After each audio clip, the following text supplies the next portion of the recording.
कोणाचं नाव चर्चेत आहे बाबा हे इलेक्शनला उभे? अमोल बालोडकर, अमोल दादा. हा, अमोल दादा. निवडून कोण येईल असं वाटतंय?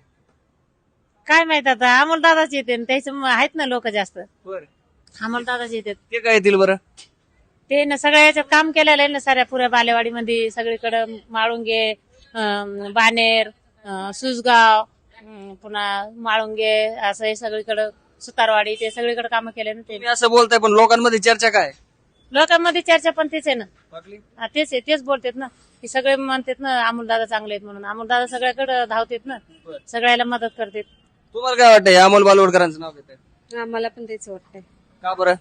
कारण ते कसं सगळ्यांना धावून जातात ना. असं कुठं काय आडी अडचण असली, काम असलं, त्यांना एक फोन केला की लगेच येतात ते लोकांना काम. असं काय म्हणत होत तुम्ही मुलाचं काय सांगा? माझा छोटा मुलगा होता 1.5 वर्षाचा. आम्ही तेव्हापासून इथं बालेवाडीतच आहेत. बरं. मग आम्हाला सगळं इथलं माहिती आहे असं. हा, मग आता तुम्हाला हेही माहित असेल कोण इथं निवडून येणार ते?